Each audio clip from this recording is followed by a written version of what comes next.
What is up, YouTube? It's your boy GenXYGO coming at you guys with my Orcust Azamina deck profile.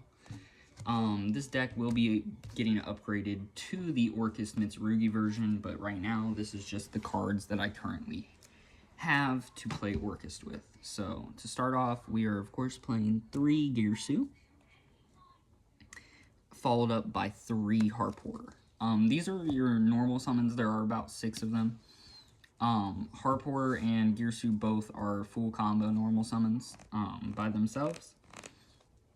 Absolutely amazing cards. Getting access to the new Link 1 for Orcust allows Orcust Harporter to be a 1-card starter. And then Girsu obviously has always been a pretty good starter for Orcust. So yeah, 3 Girsu, 3 Harporter. Up next for the Orcust engine, we are playing 1 Symbol Skeleton, 1 Wand, 1 Nightmare, and 1... Oh wait, this is 1, that's Crown. 1 Crown, 1 Nightmare, and 1 Wand. This is the rest of the monster lineup. We play 1 of each. I don't really see a point in playing more than 1 of each. They're all recyclable. They're all pretty easy to get back into rotation if you need to get them back into rotation, because of Galatea Eye and in Girsu being able to shuffle them back. So they're all pretty recyclable, pretty good. The only reason we are playing Wand and Nightmare, well, there's a couple reasons why we are playing Wand and Nightmare. That one of the reasons we'll get to later. The other reason is because we are not playing Mitsurugi as of current. So without the Mitsurugi engine, I feel like we do need the extra little push for the Orcust engine. For the rest of the Orcust engine, we are playing 1 Babble, 1 Foolish, 1 Crescendo. These cards are all pretty self-explanatory. I don't think I really need to explain. Foolish Burial, you send Harporter, you summon Girsu. You go full combo. Babble, that turns all your monsters effects, all your Link monsters effects into quick effects, and your Orcust monsters, all your Orcust Link monsters into quick effects, and all your Orcust Graveyard monsters into quick effects as well. And then Crescendo is an absolutely insane card. You set this off Galatea, and it's an Omni Negate, protects your board from Dark Ruler, protects your board from Forbidden Droplet, just protects you from a lot of different things, into a lot of different matchups. And then obviously it's an Omni Negate and it banishes, so it's pretty good. Up next, for the Azamina engine, we are playing 2 Diabell Star, 3 Wanted, 2 Deception, and 1 Hollowed. Diabell Star at more than 2 is a brick. Wanted is, it searches Diabell Star, which Diabell Star sets the Deception, which searches the Hollowed by tributing the Diabell Star. This is just your this is an easy extender for the deck, and it's also an easy inboard piece for the deck at the same time. Because you first summon Murusi Lago, search Wanted, and then link it off for a Link monster that you want to make, and then you shuffle it back, and then go into Ilia Sylvia for the negate. So, it's pretty good if I do say so myself. This engine is, it's not the Mitsurugi engine. It's not meta defining, but it's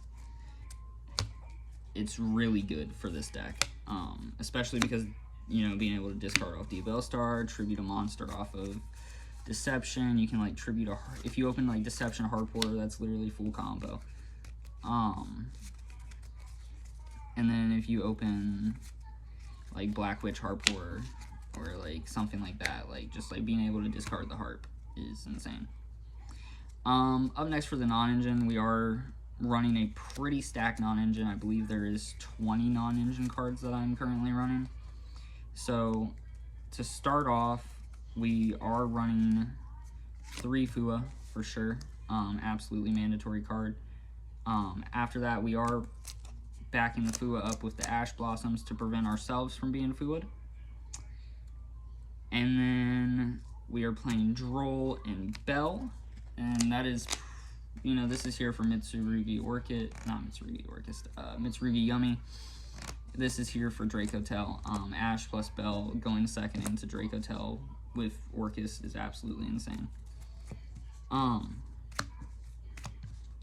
That's it for the hand trap, monster hand trap lineup.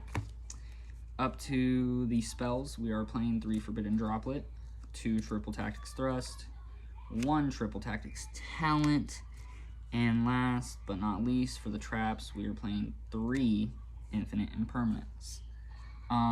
These would be impulses if I could afford them, but I just spent my budget on the month. Budget for the month on Purges and a Mitsurugi engine. Purges for my Blue Eyes deck.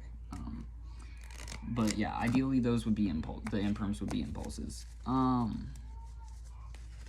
It's a 41 card deck. Onto this extra deck. We'll go to the extra deck first. Ooh.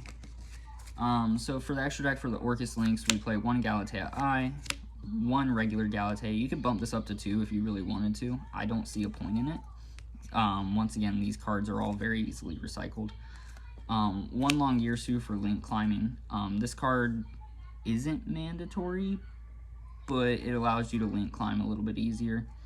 And then finally, last but not least, 1 Inling Gearsu. This is your inboard piece. This is your bread and butter of this deck. You can target 1 Orcust in the Banished, add it back to hand, and then you can choose to shuffle a card from your deck from your hand back into your deck, and then non-target still a card.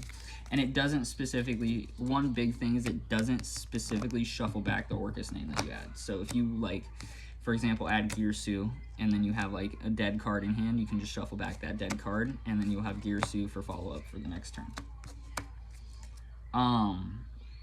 Up next for the generic Link 2s that we are playing, we are on 1 IP. For sure we are on 1 SP.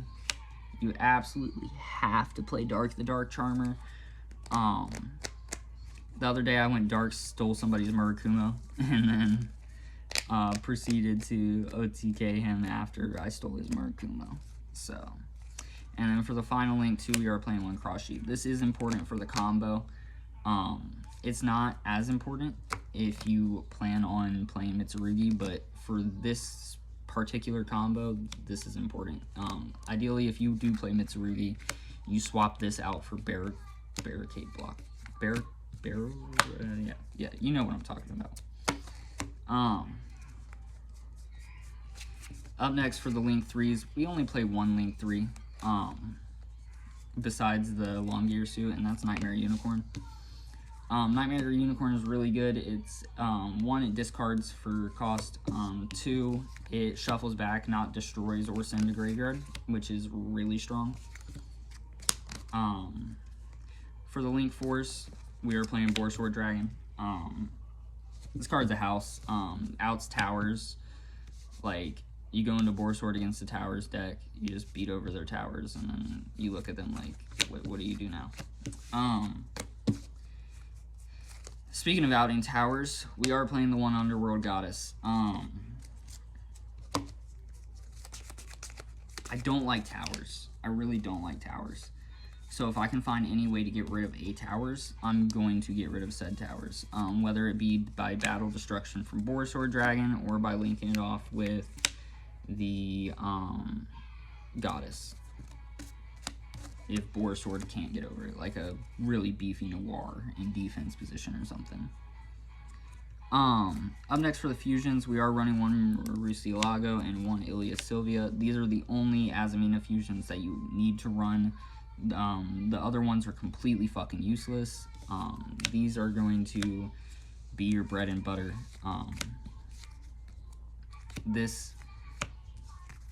Typically, if you start with like Gearsu and the Azamina engine, you're linking the Rusilago off for Cross Sheep, shuffling it back, and then summoning Sylvie to the Cross Sheep Zone to summon your Heart Pourer back from graveyard, which allows you to do a lot of things. Like you could go into a rank 4 play if you really wanted to, but a lot of the time you just end up linking off the Heart Pourer and the Girsu for a Galatea, and then doing your thing.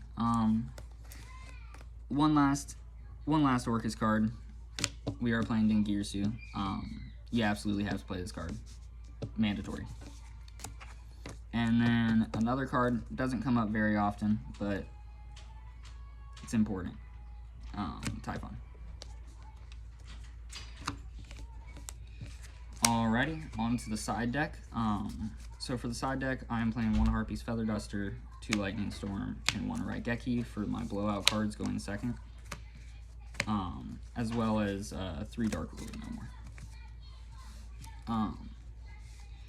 I like this lineup.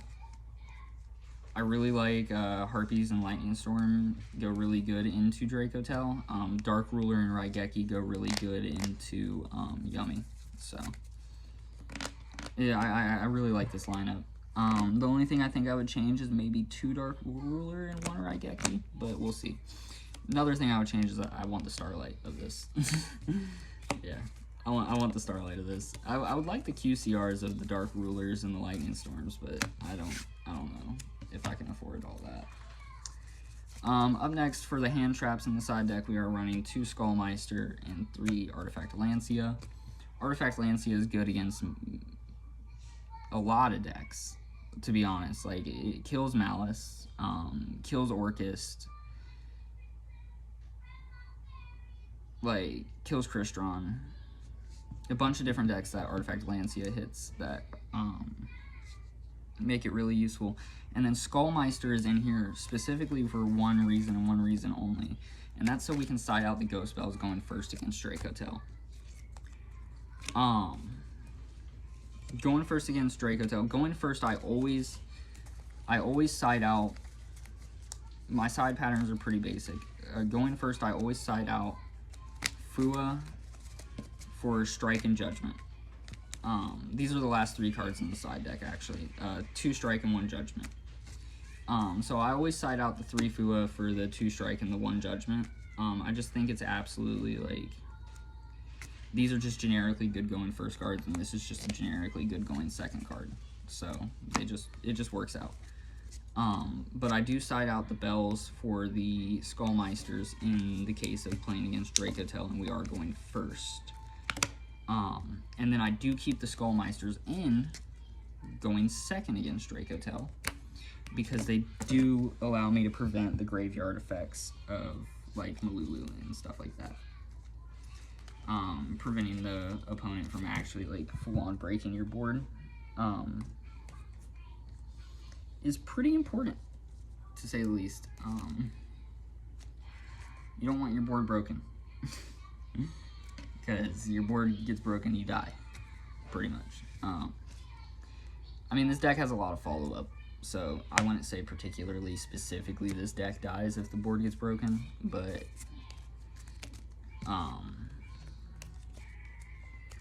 still not good for your board to get broken at all. But yeah, that is it for my Azamina Orcust deck profile. If you guys enjoyed the video, please feel free to leave a like and subscribe. On that note, have a good rest of your day, and stay safe out there, guys. Stay tuned for another deck profile coming later this week.